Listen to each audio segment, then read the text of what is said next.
Hi friend, তোমরা সবাই কেমন আছো? আশা করি তোমরা সবাই খুব ভালো আছো। আর আমিও খুব ভালো আছি বন্ধুরা। তো সকাল সকাল উঠে গেছি, ঠিক আছে। তো তোমরা আমাকে এত বলো যে ডেলি ব্লগ দাও, ডেলি ব্লগ দাও, তাই জন্য দেখতে পাচ্ছ এখন সকাল 11টা 17তে আমি ঘুম থেকে উঠেছি, ঠিক আছে। এটা আমার কাছে সকাল। তো যাই হোক, তো তাই জন্য আমি দেখতে পাচ্ছ আজকে ভাবলাম যে চলো সারাদিন আমি কী করি না করি তোমাদের সাথে শেয়ার করি। তারপর এদিকে দেখো এখন আমি একটুখানি বাইরের দিকে আসলাম, আর বাইরের দিকের ওয়েদারটা দেখো জাস্ট কি সুন্দর লাগছে। হালকা হালকা মেঘলা আর হালকা হালকা রোদ, আর বেশ সুন্দর লাগছিল। তারপরে এইদিকে চলে আসলাম খেতে। তারপর দেখলাম মা সকালবেলায় করেছিল হচ্ছে রুটি আর তরকারি, আর এদিকে আমি দেখছিলাম হচ্ছে নারুটো কার্টুন, মানে অ্যানিমি। তো এটা আমি খেতে বসে দেখি, আর আমার খুবই ফেভারিট। তো যাই হোক, তো চলো খেয়ে নিই। তারপর এদিকে এখন আমি বসে পড়েছি খেতে। তোমাদেরকে দেখালে যে আজকে খাবো আমি রুটি আর তরকারি, মা যেটা বানিয়েছে সেটাই। তো এখন আমি খাচ্ছি, তো দেখতেই পাচ্ছ। তো চলো আমি খেয়ে নিই, দেন তারপর আবার তোমাদের সাথে দেখা হচ্ছে। তারপর এদিকে দেখো আজকে মা এখানে কি করছে। তো দেখতে পাচ্ছ মা এদিকে হচ্ছে কি রসুন পেঁয়াজ এসব ছাড়া ছিল, জানি না আজকে কি রান্না হবে। তারপরে চলে আসলাম এদিকে আমি রেডি ফেডি হয়ে ভিডিও বানানোর জন্য, ঠিক আছে। আর এই যে দেখতে পাচ্ছ যে এই সোয়েট শার্টটা পরা রয়েছে, মানে এটা হচ্ছে দিয়েছে হচ্ছে আমার ভাই, ঠিক আছে। তো দেখতে পাচ্ছ এটা কেমন লাগছে একটুখানি সবাই কমেন্ট করে জানিও। আর চারিদিকের ওয়েদারটা দেখো কত সুন্দর লাগছে। তারপর এদিকে দেখো ওই টি শার্ট, মানে ওই সোয়েট শার্টটা পরে আমার ভিডিও বানানো কমপ্লিট। তারপর এদিকে আমি একটা ব্ল্যাক কালারের টি শার্ট পরেছি। তো দেখতেই পাচ্ছ এদিকে একটা জিন্স পরেছি, আর এই টি শার্টটা তো কেমন লাগছে আমাকে তোমরা একটু জানিও, ঠিক আছে। তো চলো, তারপরে এদিকে দেখতে পাচ্ছ আমার ভিডিও বানানো কমপ্লিট, আর আমার অবস্থা দেখো পুরো একদম খারাপ, পুরো একদম ঘেমে আমার অবস্থা একদম খারাপ।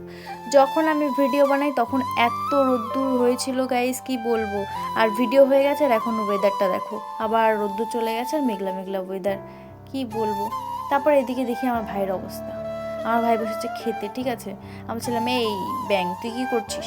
বলছি দেখ আমি এখন বসে এখানে খাচ্ছি। আমি বললাম ও তাই, তো মুখের অবস্থাটা এরকম করছিস কেন? বলছে ভালো করেছি, তুইও কর তুইও কর। তারপর এদিকে আরও বেশি বেশি করে ভেঙাচ্ছিল। আমি বলছিলাম বাবা তুই মুরগির লেগ পিস দিয়ে খাচ্ছিস? বললো এই দেখ দেখ কীরকমভাবে খাচ্ছি। তারপর বললো উড়ি বাবারে কি গরম, বলে আবার রেখে দিল, ঠিক আছে।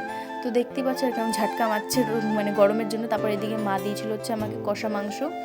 তো এটা আমি খেতে পারিনি, কারণ আমি ভিডিও বানিয়ে এসেছি, স্নান টান করিনি, ঘেমে গেছি পুরো এই জন্য। তো যাই হোক, এটা আমি পরে খাবো, রেখে দিয়েছি। আর এদিকে দেখতে পাচ্ছ লাল লাল ঝাল ঝাল চিকেন, ঠিক আছে, মা বানিয়েছে। তো দেখতে পাচ্ছ কত সুন্দর লাগছে। তো যাই হোক, তারপরে এদিকে চলে এসেছি আমি স্নান টান করে। তো দেখতে পাচ্ছ এখন একটু ফ্রেশ ফ্রেশ লাগছে একদম, এতক্ষণ রোদ্রের মধ্যে কি কষ্ট হয়ে গেছে। তো যাই হোক চলো এখন খেতে যাব। তারপর এদিকে খেতে এসে দেখি কি আমার ভাই কীভাবে খাচ্ছে। আমি বললাম চলো একটু আমি ভিডিও বানিয়ে নিই। দেখতে পাচ্ছ কীরকমভাবে খাচ্ছিলো, আর আমি সেটা ভিডিও বানাচ্ছিলাম। তারপরে আমাকে বলছে দেখ আমি বড় হয়ে যাবো একদম, তাই জন্য আমি এরকম সবটুকু খেয়ে নেবো একদম গুড বয়ের মতন। আমি বলছি হ্যাঁ ভাই তুই গুড বয়, তুই সবটুকু খেয়ে নে। আমি এরকমভাবে ওকে পকিয়ে পকিয়ে ঠিক করে আমি খাওয়াই পুরো, ঠিক আছে। তো যাই হোক, তারপরে দিকে আমিও খেতে বসে পড়েছি। তো দেখতেই পাচ্ছ যে কষানো মাংসটা ছিল, তো সেটা দিয়ে আমি খাচ্ছিলাম। তো চলো খেয়ে নিই, দেন আবার তোমাদের সাথে দেখা হচ্ছে। তারপর এদিকে আমি খেয়ে দিয়ে পড়েছিলাম ঘুমিয়ে, ঠিক আছে। দেন তারপর এদিকে হয়ে গেছে সন্ধ্যা।